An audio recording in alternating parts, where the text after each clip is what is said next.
Ladies and gentlemen, welcome back and Happy New Year. This is Vibe 26's campaign. I am Kurt Hoffman, one of three co hosts, and my two, we've got the whole band back together. I just want to point that out too. This is great to have everybody here. My man, the Electric Man, Mr. J. David Silva. How are you, sir? I'm doing well, Kurt, and you? I can't complain, man. Well, I could. We definitely had a behind the scenes conversation prior to this, but despite all the craziness that's going on in the world, we three are here together, and it would be remiss if we didn't say welcome back to Mr. Harlan Hucky Austin. Hucky, how you doing, my man? I'm great. I'm really good, and I got a lot of energy, a lot of stuff to say today. As Yeah. you guys have already heard, talking my head off. Hopefully, we can continue that. Oh, we listen, folks. This team right here. Let me tell you something. We have some very off and on the air. We have some very meaningful quality discussions, and I really appreciate both of you for those thoughts Same, and same here, words. same here.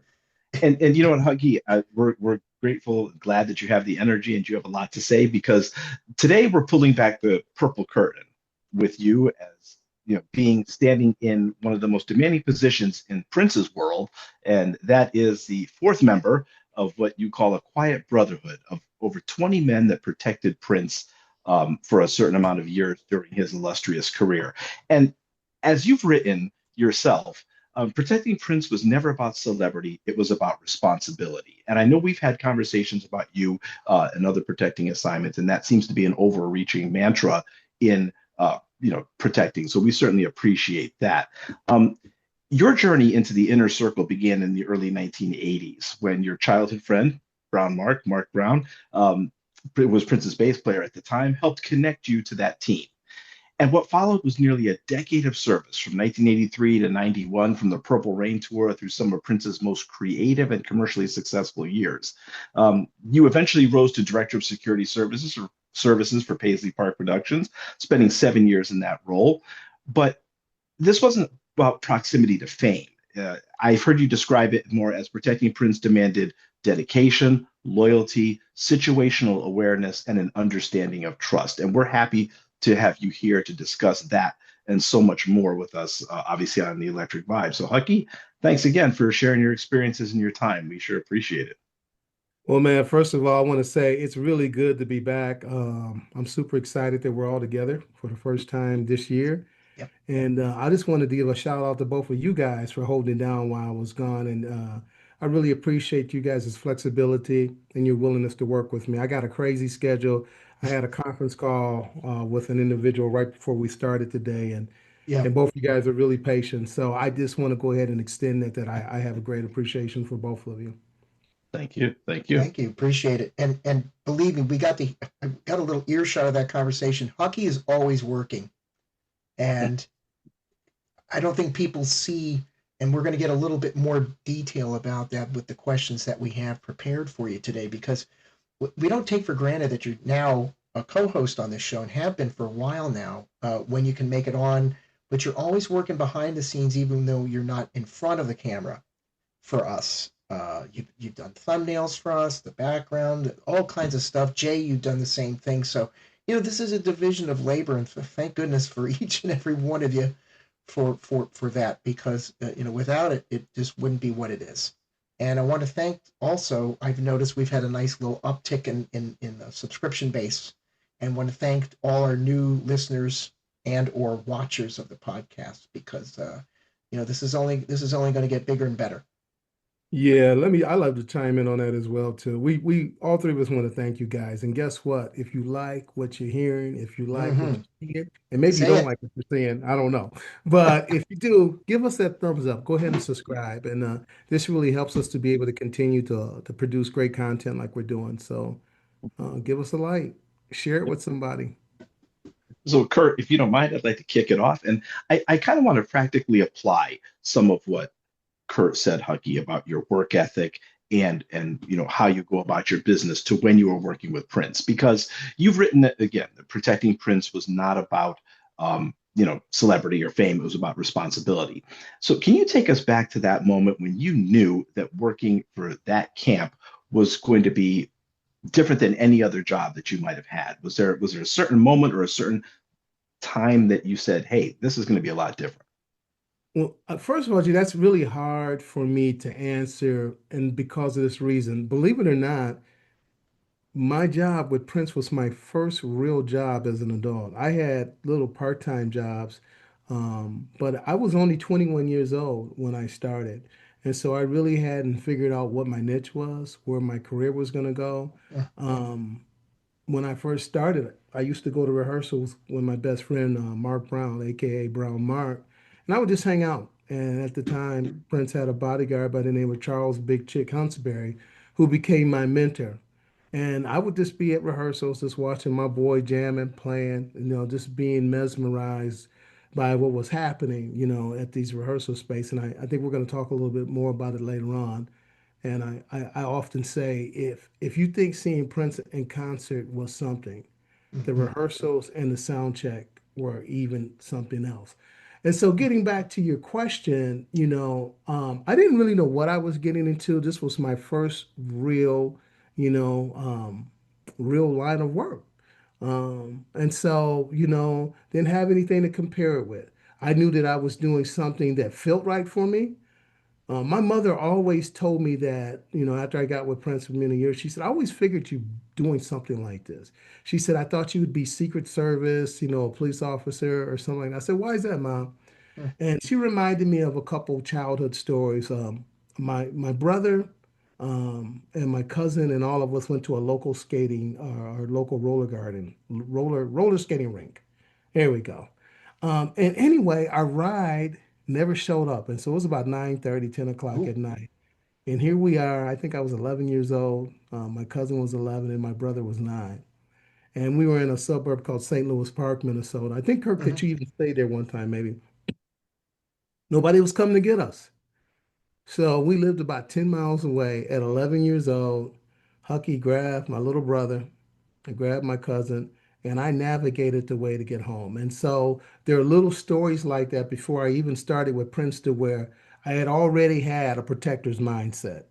And so it's just something that just felt right. It fitted with me, and I'm fortunate to say that it's been a really rewarding career for me all these years.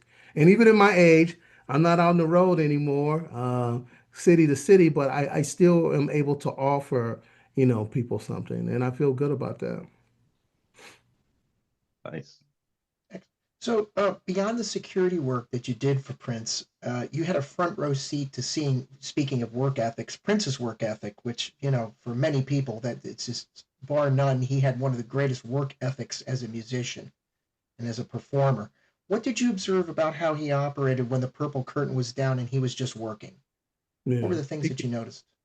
He came to work every day. And so there's a saying for years. My mother and father were big into R&B music, and James Hmm. Brown was music that we heard very often in our home. And so the words that I would always hear about James Brown were he was the hardest working man in show business. Right. And I can tell you this is like that may have been true, but Prince was a really, really hard worker. He was focused. He had a drive, unlike, well, there's only been a couple people that I've been around that have had that same type of drive, but he had that focus and a drive. And so he was always thinking about what was next. He was always focused on putting out something that was going to be great.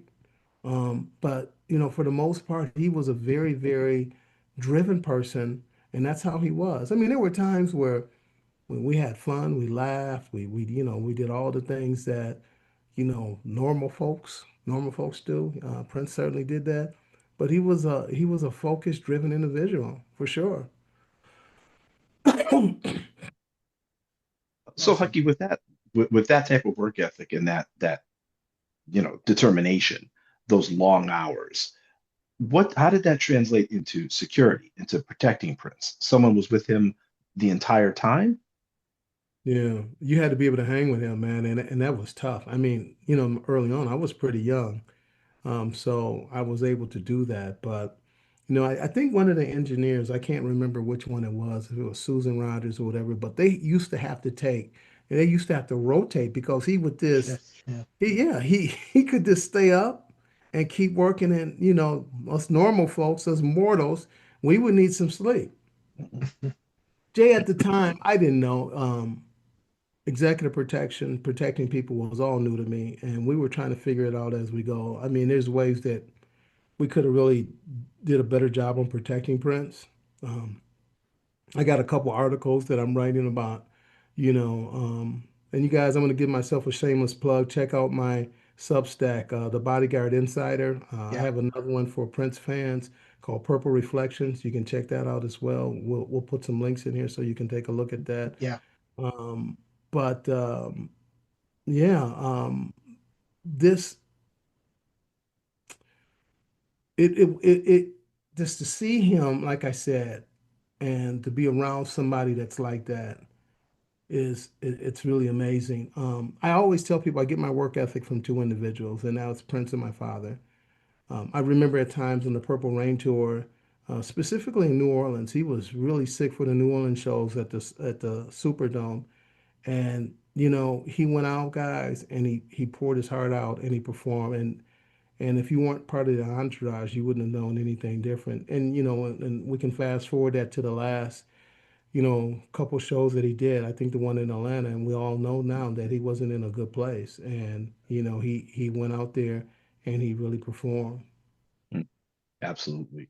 I mean, if you hear some of the clips from those last shows, he sounds amazing, Mm. and to your point, we now know that he wasn't in a good place, but the performance was impeccable.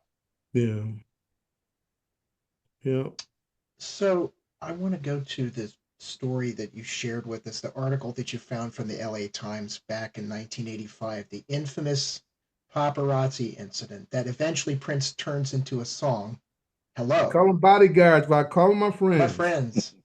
Guess I'm kind of used to having them around, right? So, two guys, Lawrence Gibson, who I didn't really know as much, but he was one of the many protectors. But we certainly know Wallace Wally Safford. Many Hmm. of us who would eventually go on and watch him in the Prince concert film or see some of the hit and run stuff from the parade tour. We certainly got to know a little bit about, first there was Ollie, then there was Wally. I remember he used to quote that a lot. A Detroit brother, too, right? So, Yeah. you know, what can you tell us about that night and the lessons that were learned following that incident? Yeah, that's a great question.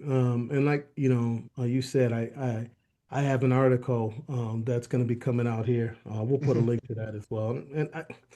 And I want to be clear. I don't want people to think that this is Hucky about plugging themselves. But what we have found is that people find some of these events to be of interest, and so we're offering a way that you can go ahead and you can read the full No, of articles. course.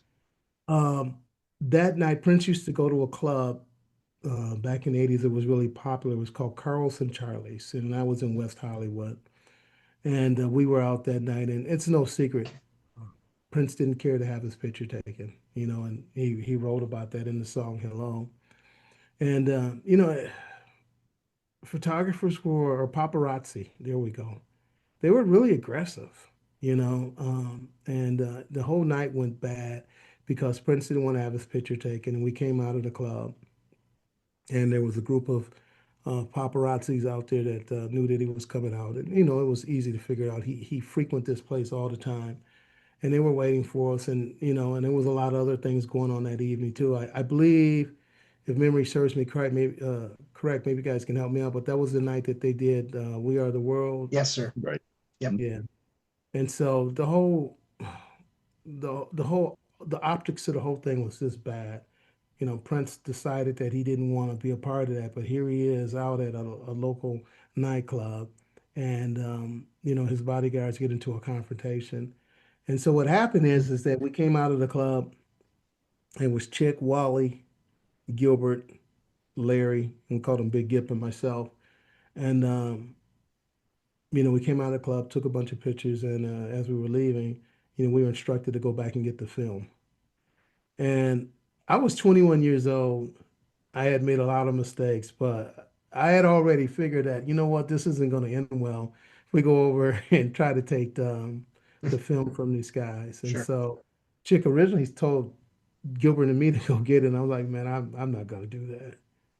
I'm not going to do that. And so we had Wally and Gip go do it. And we got back to the hotel, and I just remember about 3, 4 in the morning, getting a knock on the door that Wally and Gip had been arrested. And so there was a lot of lessons that were learned from that night. And that's what I write about. I mean, number one, it was pretty much robbery, taking people's property. Yeah.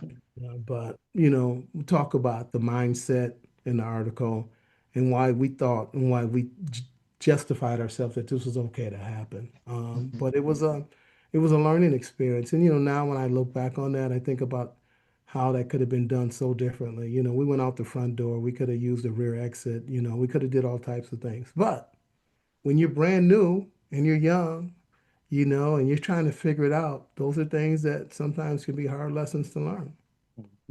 Mm. Hucky, you obviously mentioned Big Chick, Charles Huntsberry, and to obviously millions of people, quite frankly, they know who Chick was. Thousands of people know that he was your mentor.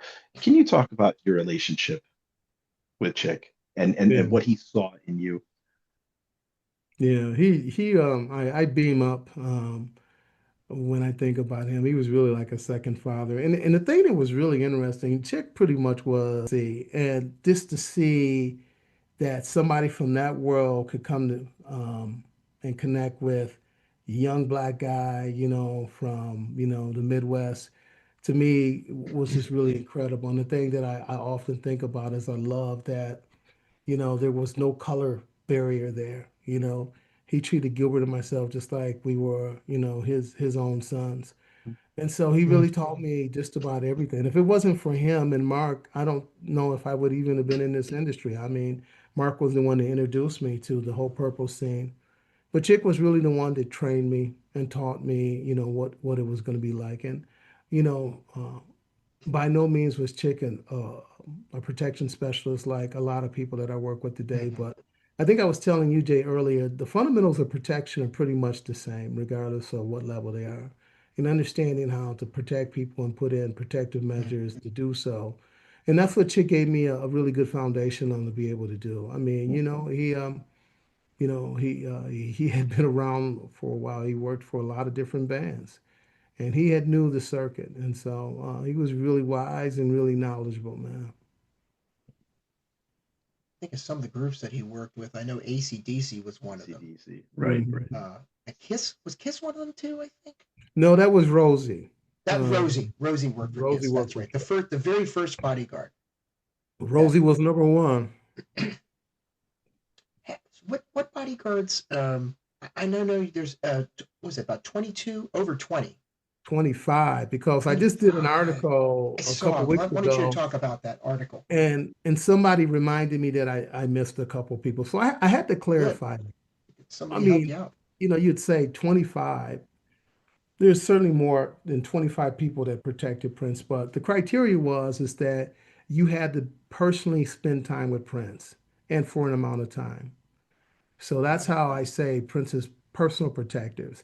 I Got mean, there were, we had people, we had estate security, there were people that were tour security. But those guys, after the tour was gone, those are people that weren't, they wasn't protecting Prince personally. after And the tours so, and all that. but I just had a good conversation with a friend of mine named Robert Blake. Great guy. I actually want to get him on the show one of these days. You guys, he's hilarious. And Well, so good. he's got some really funny stories. But he was the one that shared some people that I was missing with, because a lot of the times, I mean, think about this, like after I had left, I had to rely on managers or people that were there to fill in the blanks. And so it took a lot of time. And, I'm certainly, there could be somebody that I may have missed. And when we find that out, we are quick to remedy that and, Mhm. and make a correction. So I just had, a lady reach out to me a couple nights ago and she said, "You spelled my husband's name wrong." I was like, "I'm sorry. Guess this is the way that it was Hey, presented to me, but I'll take care of it." And he's going to be on our show too. So. and thank goodness for the ways that we can communicate on the internet and the Yeah, way that for we're sure. speaking to one another right now, speaking to you through technology when it's used properly and responsibly, may I add. And Jay, I just want to, speaking on the internet, man, I am so grateful for that because, I mean, obviously, over the years, there's no way that people even today send me pictures of me working. And, I am so grateful for individuals that have done that because it's like it brings back memories. And I'm able to go ahead and archive these and have them. And these are pictures that I share with my children and my grandchildren. And so I want to give a big thanks for, people that have done that for me over the years. But certainly, if it wasn't for the internet, wouldn't have been able to do that.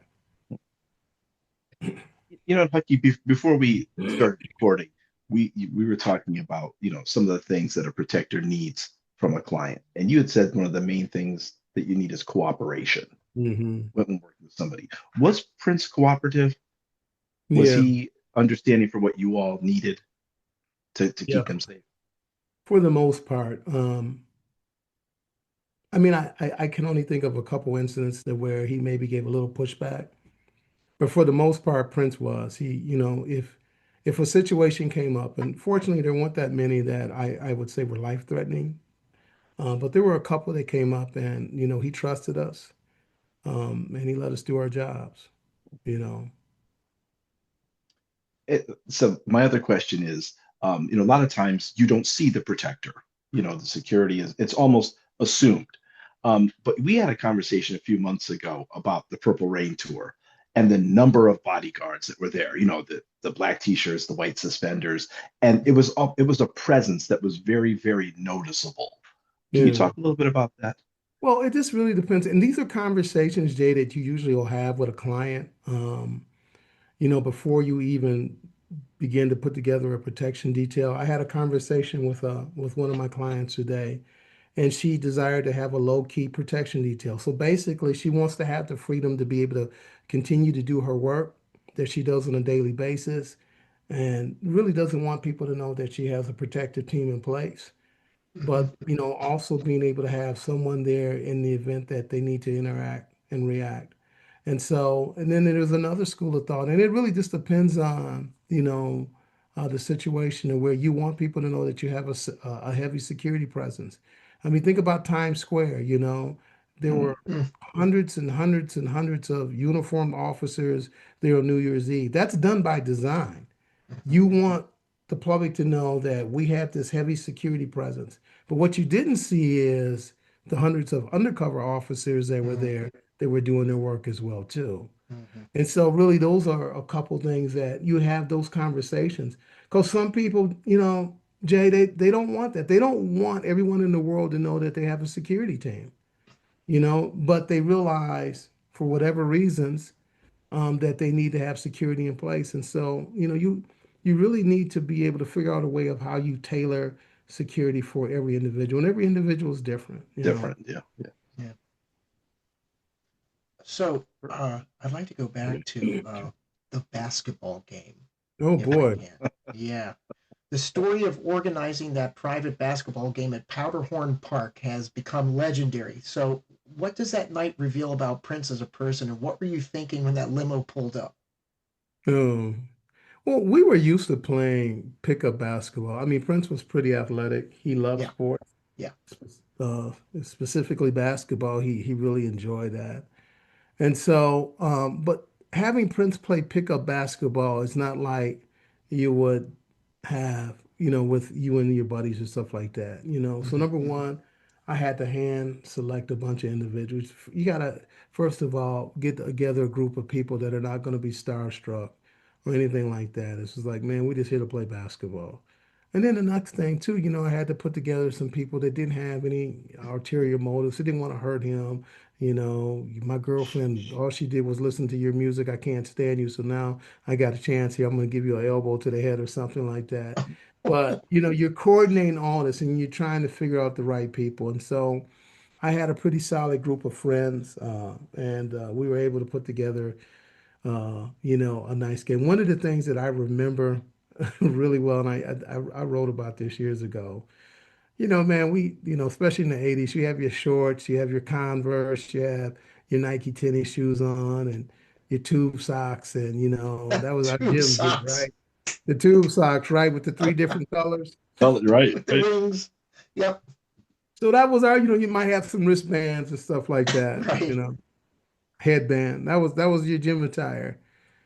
Man, Prince came up and I remember going to open the door for him, the driver. I think his guy's name was Grant. Maybe it was Grant. I can't remember. And we let him in, and he had a trench coat on. He had a female friend with him as well too.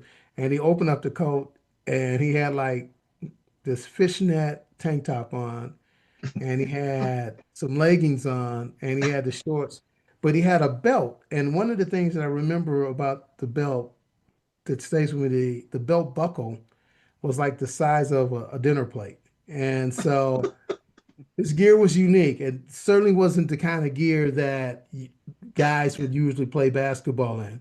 Almost And like a so I remember heavyweight. when he came in, I'm turning my back facing Prince, looking, giving them guys a look like, don't say a word, don't say nothing.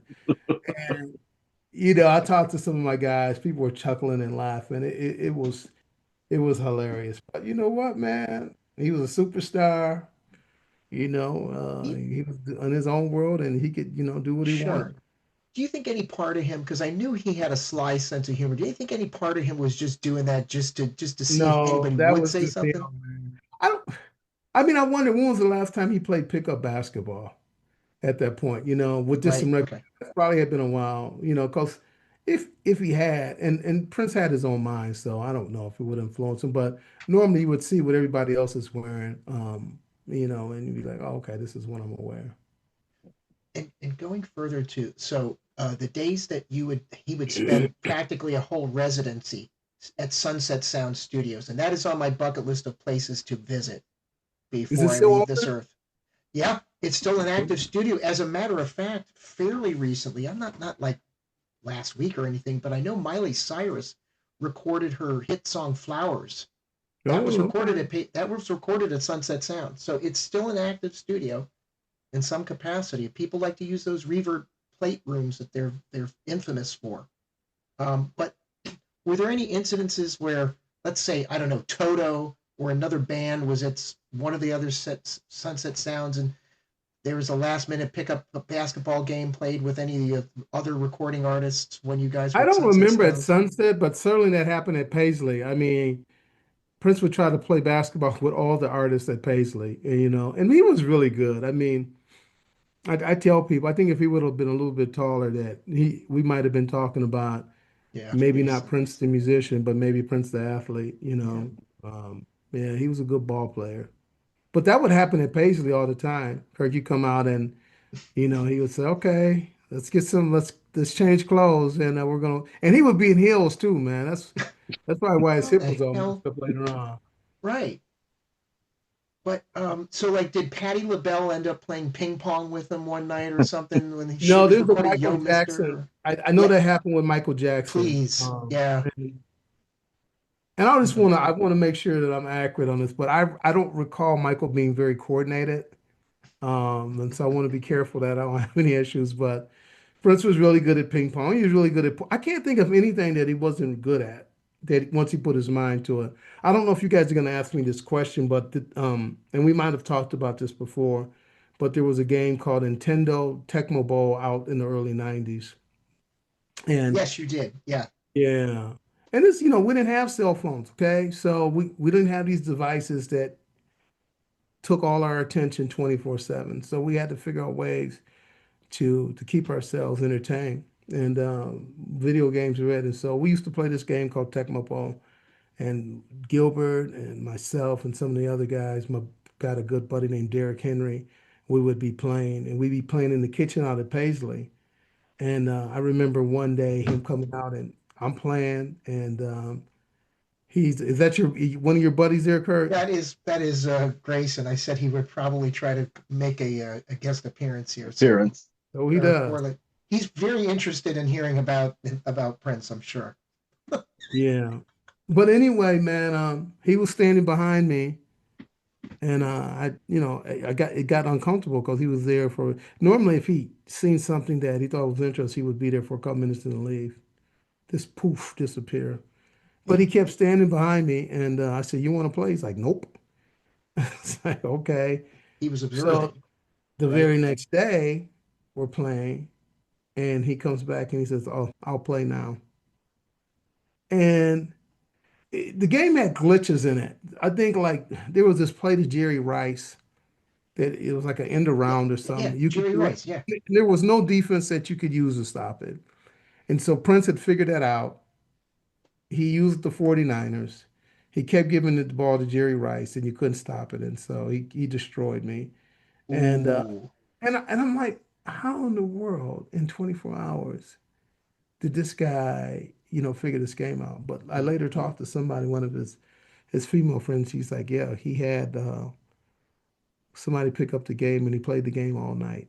And going back earlier, Jay, to focus and commitment, even something silly like that. And he was really competitive as well.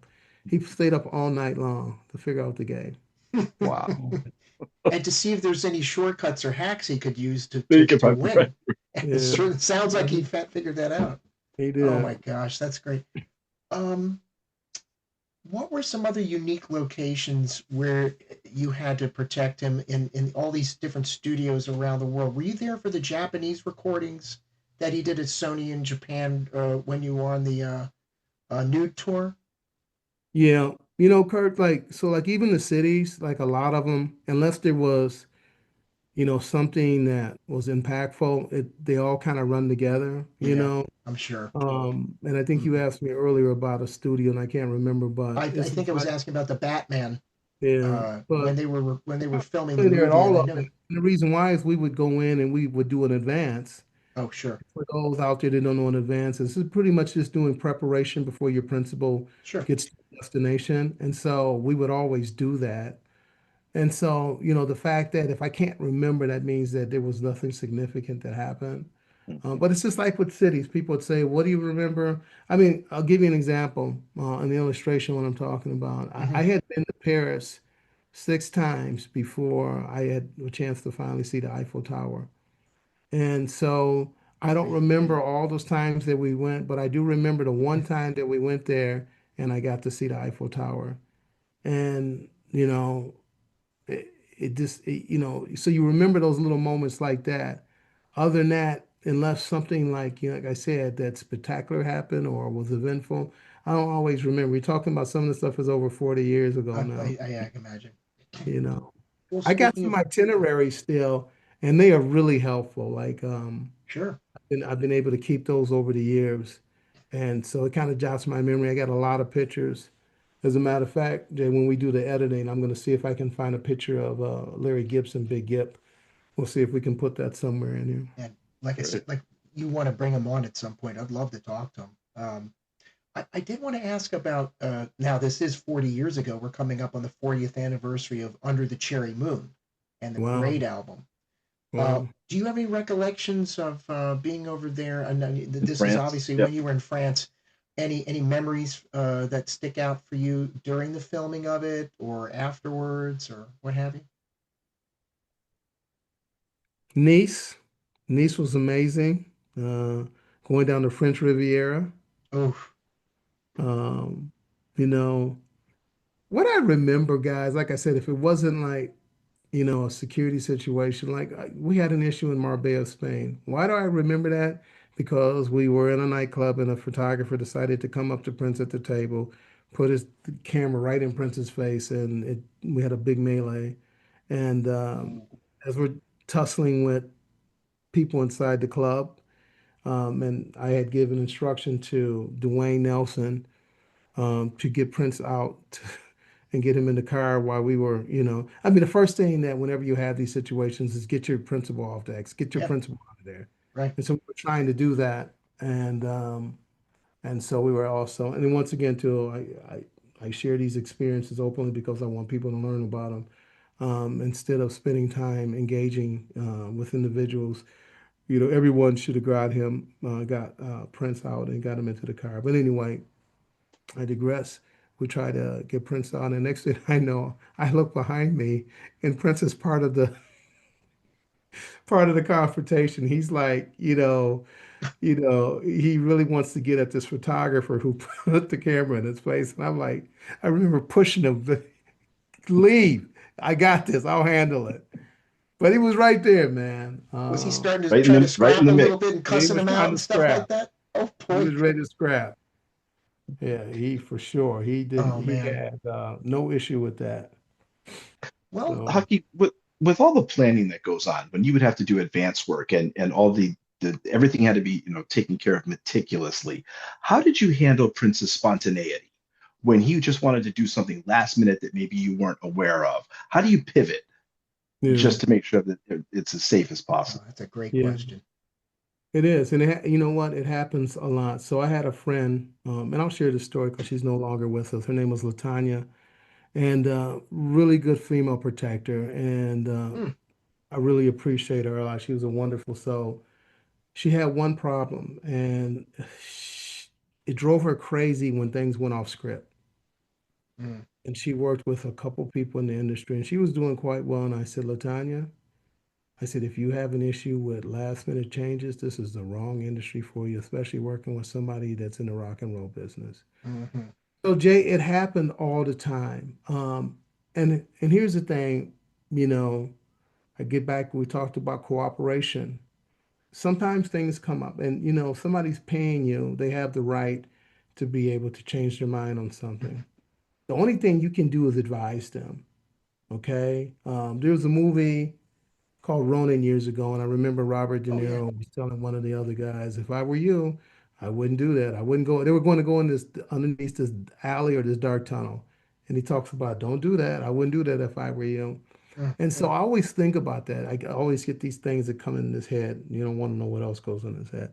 But that's one of the things that, all you can just say is like, I don't recommend we do this. Okay. And it happens on the level of Secret Service. They have a lot more um, authority, because the president, you know, um, should take input from the people that are protecting them, but it doesn't always happen. So, um, cooperation is what you want. Sometimes the principal will listen, sometimes they don't. And so you have to have contingency plans. And so what that means, Jay, is it's like you need to really get to know your principal. It's like, okay, we're scheduled to go from A to B, but what if he wants to do this? And so you got to know them a little bit. And the more that you work with somebody, the easier it gets. It's like, okay, I know. Like Prince, if we were going to the studio, I knew chances were that he was gonna want to go shopping, especially if we're in LA. So if we were staying in Westwood or West Hollywood, chances are we were gonna go up on Melrose or something. And mm, guess what? He was like, "Can we make a stop here?" And so you begin to already prepare. I mean, there's an old saying that I really like and I use it to this day. Chance comes to the prepared mind. And so the best thing that you can do is just always constantly try to be prepared. Doesn't always work that way, but give yourself a chance by being prepared. Hucky, what was the relationship like between Prince's security and when you were with, say, another celebrity and their security? oh, So geez, Pete. if Prince Yeah. was with another celebrity, how did that dynamic work? Yeah, it was way more personable with Prince. I feel like, and this is my fault, but Prince didn't make you feel, getting back to, you call them bodyguards, I call them my friends. He didn't make me feel like that was the only reason why I was there, is because I was a protector. That was my job. I understood what my job was, but he never made you feel that way. You know, Hmm, he made me feel like, we were close friends, you know, but at the end of my time with him, I began to understand that this was a job, mm, and even though I enjoyed a friendly relationship with him, the reason why I was there was to protect him. And there was an individual that came on, and this was at towards the end of my time with Prince, and him and Prince got to be really close. And I had to tell him, I said, don't forget what you do. Don't forget the reason why you're here. Mhm. The reason why you're here is to protect him. It's great that you guys get along, but don't forget that. And that's something that he needs to be mindful of, that for any new protectors or anybody that wants to mm. get in this industry. After that, everybody else, I've had some people that I've had good relationships with, but it was business. Mhm. It wasn't the same as it was with Prince. And Well, I'm sorry, was there a healthy respect and understanding between security for one celebrity and security for Prince? Obviously we know that Prince was, hanging out with, we'll say, Madonna or Kim Basinger or different people. And I would imagine that they had their security, Prince had his. Oh, sure, Was yeah. there, how did you coordinate things between two different camps at the same time? Well, it really depended on where you were at. We spent some time with Michael Jackson back in the day. And so, we were at a hotel called the Whitley Hotel in Minneapolis. And Prince Michael came to town and Prince went down to see him. And so obviously, we're going up on the floor to where Michael's people are. So having good communications with teams is really important. Mhm. You know, you want to be in unity together as best you can. Unfortunately, sometimes what happens is, there's a lot of egos that are involved, and so you Mhm. get some power struggles going there. But real professionals, they're gonna like, hey man, what can we do like to make this Mhm. all work out? When we get together, Jay, you find out there's a lot of things that you have in common. The industry is pretty small when you Mhm. get at that level, and so you start talking about experiences. I remember just talking to some of Mike's people that, some of the things that they did and what it was like protecting Mike, which was really different. Prince frequent nightclubs. Michael never went out. Mhm. And we were just flabbergasted. It's like when Mike was done with a show, he went back to the hotel and he stayed in his room. And I just thought to myself, I was like, holy cow, how wonderful would that be? Yeah. But Prince wasn't like that. I had a buddy that, did a lot of time with Chris Rock. And this is well, years later where he was a lot older. And he Mhm. was like, man, this is where retired bodyguards go. Because they would just, the only thing that they had to worry about with Chris Rock is sometimes Chris would get up and walk around, certain city himself without having his protection team in place. Mhm. But Jay, for the most part, Mhm. cooperation with other professionals, and that's the key word, professionals, is usually something that happens. You know, Just occurred to me that Alan leads, another father figure to you and mentor figure to you. Uh, Purple Rain tour on up. Had actually one of the last clients he worked for, I believe, was Chris Rock yeah, before he yeah. That's retired. how then the protector that was with Alan, uh, Alan hired the guy on my recommendation. So Ah, yeah. okay. So you recommended the protector hmm for Alan. Cool. Very cool. You know what? So sometimes in this industry, you get some really nice surprises. And for me, I've been doing this for a long time. And that very protector called me up about a month ago. Huh. Haven't spoken to him in about 10 years. Hmm. And I see his name came up and I'm like, holy cow, what's this guy doing calling me? And I said, hello? And, he confirmed that it was him. I'm like, well, maybe it was a pocket dial or something. And he said, I just want to thank you. I said, what do you want to thank me about? He said, I just want to thank you for having trust in me and you done a lot to help with my career and I wouldn't Cool. be where I'm at. And I always tell people, I was like, you know what, man, I'm just passing it forward, man, because somebody did the same thing for me. You did. Well said. So, You know what, Hucky, that story actually is a nice segue into my next question. Can you talk and related to the article that you just wrote about the different protectors and the people that protected Prince over all those years? What does that brotherhood mean to you? yeah, I liken it to guys who play sports together.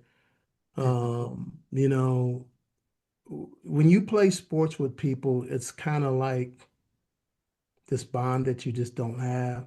Now, the list I have, the timeline goes from like 1979, I think Rosie started, or 80, all the way up until Prince died. So obviously I didn't work with all those guys. Right, right. But what you can see when you look at the list and everyone that I've shown it with, we all have some of the same common things, the same stories. And so you have an appreciation because Jay, it's just like, man, nobody else gets what you went through, but I do. I understand. Mhm. And so there's this guy named I won't say his name right now. We'll let it be a surprise. But I was just talking to him not too long ago, and he worked for Prince like I don't know, maybe 15 years after I did. But there was a lot of some of the same things, and we were laughing and stuff like that.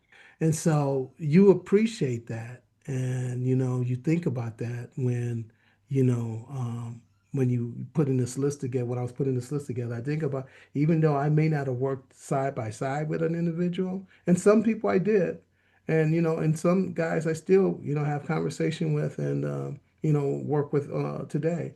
But some I never had an opportunity, but I know that they went through some of the same things that I did with Prince. So, who are Yeah. some of the one-off uh, artists and personalities that you worked off of because you worked for Prince? Because Yeah. they Yeah. There knew was that a you. lot, Kurt. There was a lot. I talk about my time with Prince because Prince isn't here. But one of the things that protectors Oh, don't do, is you're sure, not going to share that information with people that are still working. I got you. That's kind of taboo. And so I wouldn't. But what I will tell you this is that I work with a lot of other celebrities. I work with politicians. I Hmm. work with CEOs. Hmm. One of my few clients that I have left now is a big time CEO of a company. And as you guys know, I had to have a conversation Great, yeah, earlier with her today. So just it's a today. lot of names are recognizable.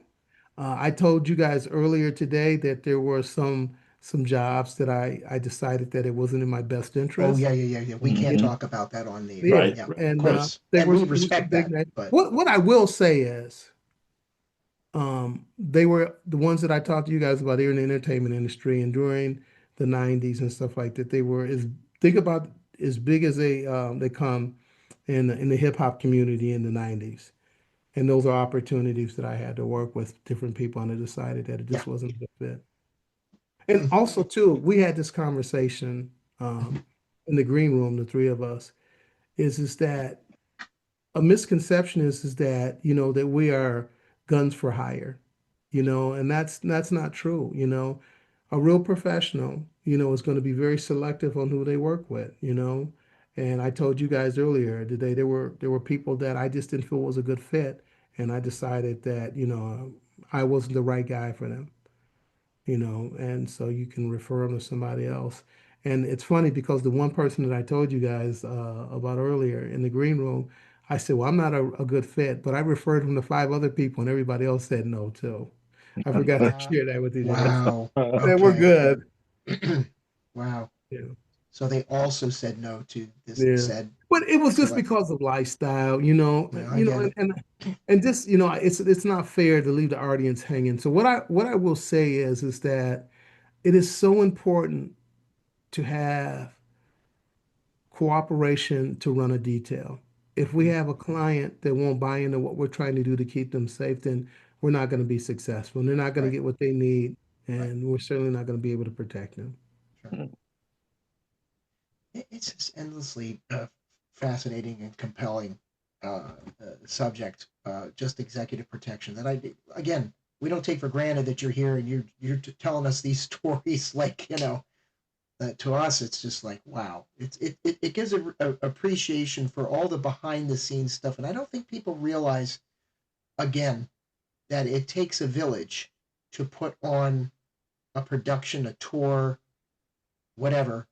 Yeah, Kurt, I just want to take a moment now that you brought that up, and that is certainly the case with the protectors. But with Yeah. any of these artists, there are a lot of wonderful and amazing people. And I talk about this all the time, especially during Purple Rain because it was so big, it was so massive. But Prince had some amazing people behind the scenes that cared deeply about him, that were passionate about what they did. Mm. And, not saying that, Prince was a genius, we know that, but I'd like to believe that some of his success was because he had so many great people working in his behalf. It takes a lot of moving parts, and if the parts don't move right, stuff doesn't get done, or it doesn't get done to their standards. Yeah, kind And of like our football teams, right? If the parts don't work right, Lord, Lord knows. oh, let's not say we did, fellas. I'm still salty about the game That's against the Steelers. that's a We'll whole date other this show. episode, but if I watch this years from now, I'll be like, oh God, that's right. what we'll have to do is maybe Jay, we can insert our teams here, The so that logos. yeah, so everybody knows what we're talking about. We'll have some fun there. Oh God. You know, Hucky, with the recent articles that you've written, and the a lot of positive feedback that's come from those articles, on your social media A lot, posts, yeah. you've written that this is your story, not as headlines, not as myth, but as history. Hmm. And why is it important for you to document and keep these memories alive? I wrote an article that didn't have anything to do with security or Prince about 3 weeks ago, and it was just about death.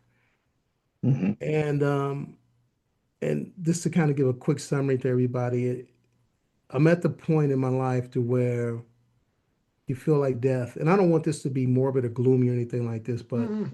kind of give you an understanding. Um, Death is a lot closer than what it was. And my son got really, really angry with me. He said, "Why are you writing stuff like that?" And I just like, man, it's just like it's just my reality now. And what was your question? I got off track there. Help me out, Uh, Jay. yeah, about why it's important to document Oh, okay. this Yeah. time, this time. Yeah, yeah. So, with that in mind, I just was like, I want to share these experiences, not only with my family and my kids and my grandkids, but also with fans. And I wanted to give people a different perspective what it was like to be around Prince, other than being a musician, being a manager. You know, um, my whole thought is that I wanted people to see what it takes and what it looks like to protect an icon on his level on a daily basis. Yeah. And so, that's why it's important to be able to do that. There'll be a time to where I won't be here, and so I want my legacy is to have my kids, my grandkids say, my grandfather did this, or my dad did this.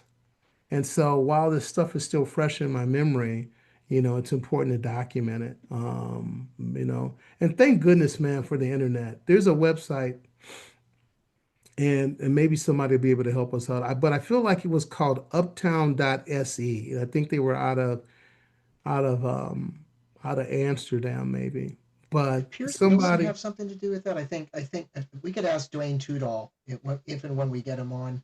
yeah, I think he worked right Uptown Magazine. yeah. There's a book. Yeah. Yes. Pierre Nielsen probably would have a perspective on that, And or the would know. website was called the Prince Tour pages or Yeah, something. I can remember that back in the day. But anyway, so the website's been taken down and it's gone. Yeah. But there's a website called the Wayback Machine. And you Oh. can go if you can remember any web URL, you can go back and you can put it in and you can see what it used to look like. And Mm-hmm. so what I've been able to do is this guy, it was incredible. They documented everything from Prince's first shows all the way up to, and I think the website went dead around 2005, but they had every show, everything that he ever did, and then he had little notes. And so for somebody like me, and also to your point, Dwayne's books, that, where my memory may have faded a little bit, when I'm able to see those cities, those notes and stuff like that, bam, I can't tell you how many times that, oh my God, and something, a thought comes to mind, I think and that along it, with my itineraries is how I'm able to remember a yeah. lot of stuff, Jay. I remember that talking to Dwayne not that long ago.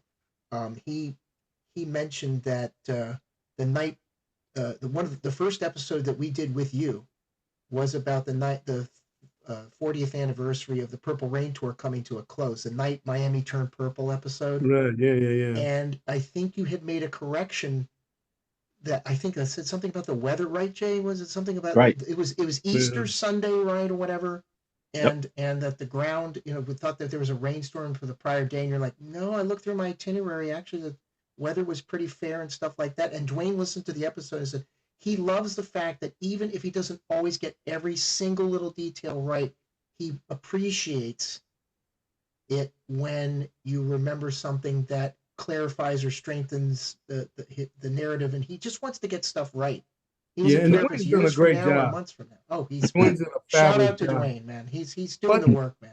But that happens though. Like I was telling you Sure. guys earlier with my list, I missed a couple people, and so Yep. you're trying to do your best, and you don't always have all the information that you may need, especially if some people like on the list, there's some people that are no longer alive, and so it's hard to get, accurate information. So Mhm. you do what you can. You know what, Hucky, one of the things I wanted to ask you, and this is actually my last question, is that you've had some amazing experiences. You've had some, as you put it, some experiences of sheer terror, some experiences with, traveling the world, working with this iconic figure like Prince and others. But you're this humble guy. I mean, Yeah. in the time that Kurt and I have gotten to know you, very Mhm. humble, very soft spoken. How does even going through all of those experiences, how do you stay as grounded as you are? Well, I appreciate you saying that. I don't know if everybody would agree. My wife would tell you something different. I stay grounded because I really feel like I was very fortunate. Um, I'm thankful to Mark for, just being a great friend. We've been buddies for almost over 50 years. It's crazy to be able to say that about somebody. I'm grateful for Chick that he's seen something in a young kid that he was willing to give a chance to. And I've always remembered this. This is like, I think Craig Rice said this when he was on our show. Mhm. It was Prince's party, man. Okay. He just invited us. It was Prince's party. And so when you think about that, I, I wasn't anything special, you know? Even the band members, none of us were special. It was Prince's party. And so that's what helps me to stay grounded, Jay. I was there to do a job. I tried to do the job the best that I could, and I like to think that I did a pretty good job at it too. Considering an unprecedented, it bears repeating, and I've said this before. Purple Rain, that whole experience, the tour, the movie, which nobody knew it was going to do as well as it did. Nobody had a clue that Mhm. it was going to do that kind of business. It was a wing and a really, when you consider it, there was a wing and a prayer element to the whole thing, and that it went off as successfully as it did without any major snafus. You know that I mean, I'm sure you're thankful for that as well. I mean, it wasn't all perfect, but that you only came out of the whole thing with a few scratches and bruises, maybe. You know, Yeah, I mean, and I would say that with all the tours and stuff like that. sure. Um, Oh, especially Love Sexy. Jesus. I and mean, I again, think back, guys, at how young and naive I was, and I want to that just say helps. this, and I share this in my articles. There were so many mistakes made, but those are how you progress and you get better at honing your craft. Mhm. But man, well, I mean, this for us. I was listening to some of our earlier podcasts. I'm like, Same. holy cow, that was not good. And then I Oh, look at believe where we're me. at now. Yeah. So hopefully that time helps make things a lot better, and I definitely feel that's the case for us. But it also can help with when you're in a career like that too. And the big thing too that I want to shout out to anybody that's thinking about doing this is that be willing to learn. One of my favorite quotes is learning never exhausts the mind. Have that Hmm. mindset, be a good student. And if you're able to do that, you can do well in this industry. School is every day, I like to say. It's every day. I learn, I'm in a field where I don't have the amount of knowledge I have as I do about music. And a buddy of mine I worked with said, Kurt, if you learn as much about the wine and spirits industry as you know about music, you're going to be a total rock star in that field. And I said, I get it, but I'm still humble too. You never stop learning. And I'm going to tell you, and it has not exhausted my mind. It may have exhausted my body once or twice. I can tell you that. Lifting cases all day long, but I was thinking about you a couple nights ago. oh yeah, I came across a new artist that I had never heard of, and I was like, I wonder if Kurt knows who this lady is. Her name is Frenzy Ford, nope, know anything about her. Canadian. Okay, Frenzy Ford. I'll look her up. Look her up. Let's try to get her Uh, on the podcast. yeah, that would be cool. There you I, go. I heard her voice, man, and it's so unique, guys. I'm like, wow. I mean, I was mesmerized. But I was like, I wonder if Kurt knows her. So anyway, that's gonna be my No, new thing. okay. Frenzy Ford. All right, everybody, look up Frenzy Ford. I'll do Right. that Shout right. shout out. Right? No, I love learning about new artists. I mean, the one that's impacted me the most in the last couple of years is Samara Joy. She's a jazz singer, and I swear to God, I haven't heard anybody as good as like since Ella Fitzgerald. Really, I mean, there's some great talented Diana Krall. There's I an can think of. idea, guys. So maybe somewhere in the near future in our segment, we can all come to the table with a new Oh, artist. sure, How absolutely, about Absolutely. that? Yeah, Right. because absolutely. and I came across her because I was listening to this guy named Rodriguez, and it was a documentary on I think Netflix.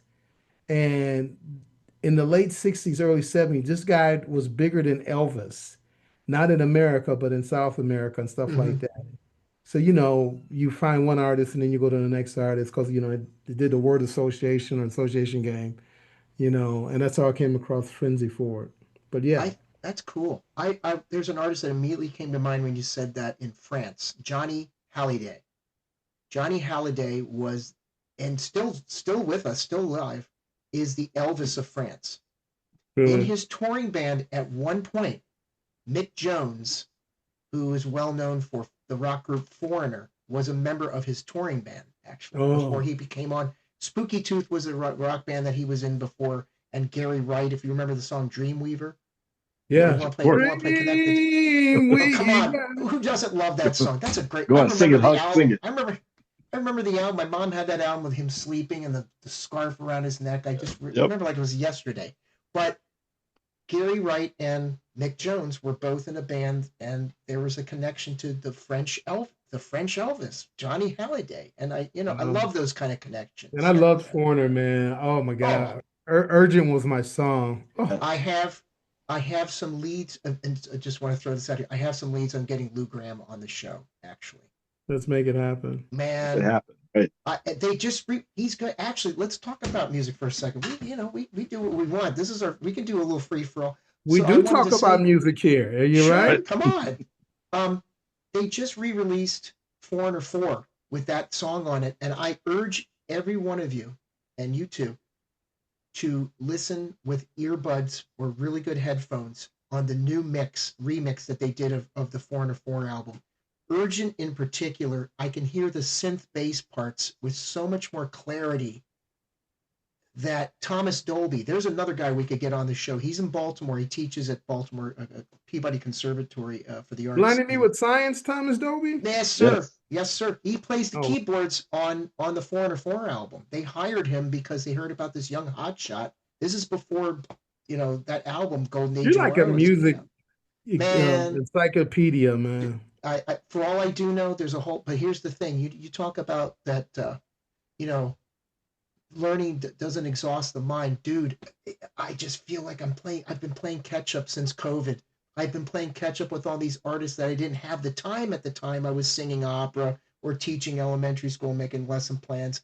I feel like I'm still playing catch up to a whole host of artists. Like, I didn't know that artist you just mentioned. What's her name again? I forgot. Frenzy Ford. Frenzy 4. I love that. Frenzy Ford. How about Chapel Roan? Y'all know something about Chapel Roan? Pink Pony Club. Okay, you gotta see now. Okay, I'm gonna hip you all. She's big deal the kids love Chapel Roan.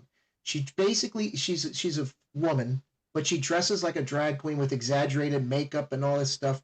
And actually, Rock and Roll Hall of Fame. I don't know if y'all watched the induction ceremony recently. I watched the whole damn thing over Christmas weekend, and she actually gave the induction speech for Cyndi Lauper Mhm. Really?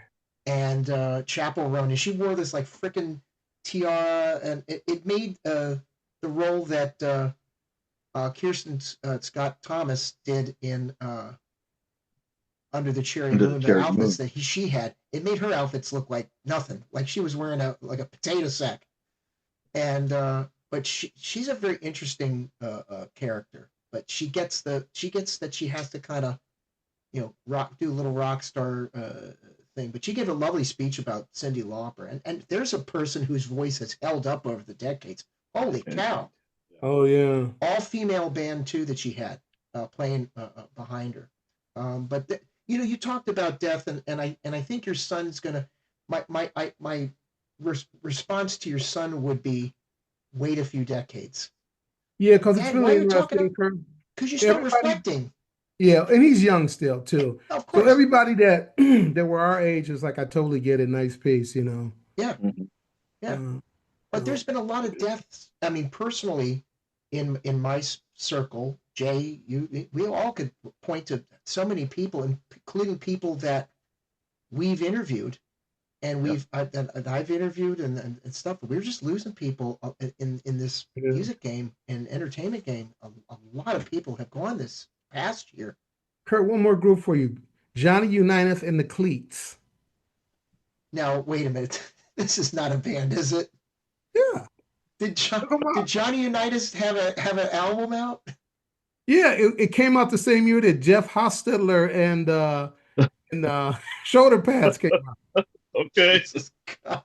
Okay, you got jokes. Okay. And this is why we work so well together. Yeah. I can't with you. I Oh can't my look at the screen. goodness. I can't with you now. I can't. That's Well, great. Hucky, I think it goes without saying how grateful we are to have you Yeah, with us. it's We great. appreciate the camaraderie, the brotherhood, the friendship, and obviously all of the Oh, stories got another fur lost on baby. us. The dog Right. finally came up. Told her That's not to right. bring the dog up. Yeah. And Zahara, that's it. You're not getting this $10 for Grandpa. That's it. Yeah. No way. but Hucky, thank you Oh, very much for your time. And obviously we're going to keep this train rolling. yes, And we're going sir. to be doing more of this, ladies and gentlemen. You're going to see more free for all episodes. You're going to see a lot of more content about behind Yeah. the scenes things that obviously Hucky has been involved in, that we've been involved in. But we're just grateful for the time, and we're looking forward to a lot more of this in the future. Kurt? What can I say? As always, Hucky, Jay, personally, thank you for Jay. Thanks for coming along on this podcast journey with me, and Hucky, thank you for coming along on this podcast journey with us.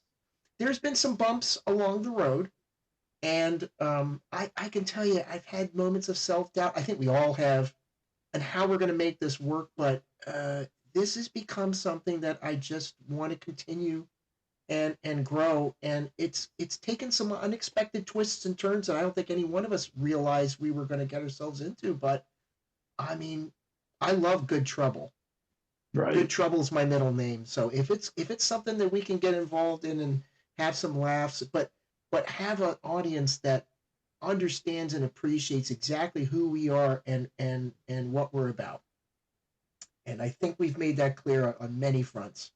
And yeah, I look forward to doing many more episodes where we will have some guests on. We've already, the three of us have already talked about some future guests. You're all going to be excited because I'm excited. Yes.